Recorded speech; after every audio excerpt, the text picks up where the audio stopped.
Kung mahilig kang magluto ng miswa, bakit hindi mo subukan ang soup recipe na ito para sa mga anak mo? Alam naman natin na budget-friendly ang presyo ng miswa, kaya't eto magsishare ulit ako ng panibagong recipe sa inyo. Kalahating pack lang ng miswa ang nagamit ko dito. Sinimulan ko nga yung pagluluto ko dito sa pagpapainit ng kawali. Igigisa ko kasi or ipiprito ko nga itong isasahog ko sa soup na gagawin ko. Gumamit lang pala ako dito ng konting baboy at hiniwa ko lang rin sa medyo maliliit. Pagkatapos niyan ay naglagay na rin ako ng pepper para kahit papano ay may lasa itong baboy. Nakadepende sa inyo kung gusto nyo nga maglagay ng karne, pero much better talaga kung lalagyan nyo ng karne dahil lalasa rin ito sa soup na gagawin nyo. Kung wala naman talaga kayong karne ay pwede nga kayong gumamit ng Knorr cubes. Para kahit papano ay maglasang karne din yung niluluto nyo or yung ginagawa nyo sa sabaw. Ito nga palang ginagawa ko ay ipiprito ko nga itong baboy para mas masarap nga siya at mas maging malasa kapag inilagay ko nga or inihalo ko na sa may sabaw. Pagkatapos nga ng ilang minuto na pagpiprito ko nito ay eto na nga yung baboy. Naglabas siya ng medyo maraming mantika kaya't eto binawasan ko nga dahil para sa mga anak ko nga yung soup na gagawin ko. Hindi rin kasi maganda kung hahayaan natin na maraming mantika yung nakokonsume nila, lalo na't alam naman natin na hindi talaga healthy yung mga mamantikang pagkain. Kaya madalas kapag nagluluto ako ng mga pritong ulam ay talagang sinasamahan ko ng sabaw or ginagawan ko sila ng sabaw. Nailagay ko na nga pala dyan yung sibuyas at yung carrots. Iginisa ko lang ng mga ilang minuto at tinakpan ko ng mga ilang segundo.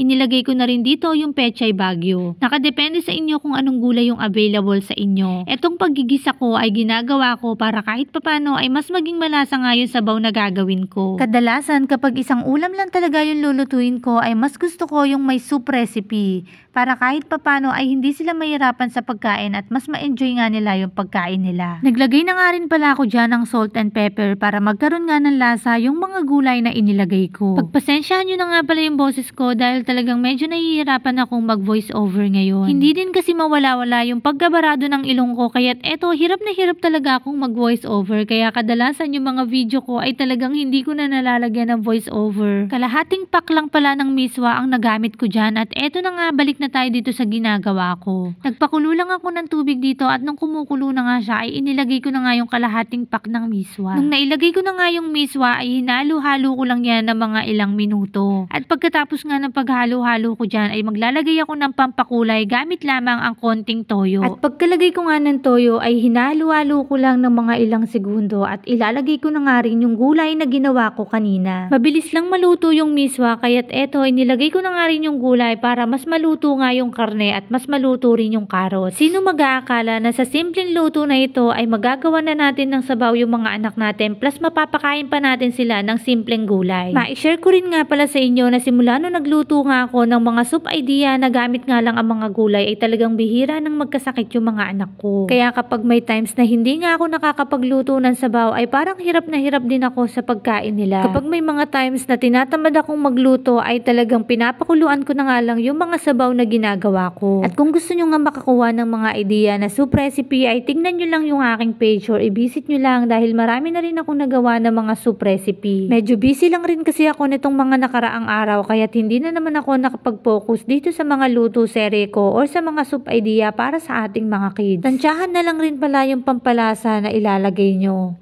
Nakadepende sa inyo kung anong lasa yung gusto nyong ihanda sa mga bagets nyo. Ako kasi ay hindi na ako gumamit ng Knorr cubes dito dahil meron nga akong inilahok na baboy. At eto na nga pala ang aking misma soup recipe para sa aking mga anak. Simple lang ang pagkakaluto pero talaga namang masasabi ko na kahit papano ay masaya ako dahil napakain ko na naman sila ng gulay ngayong araw.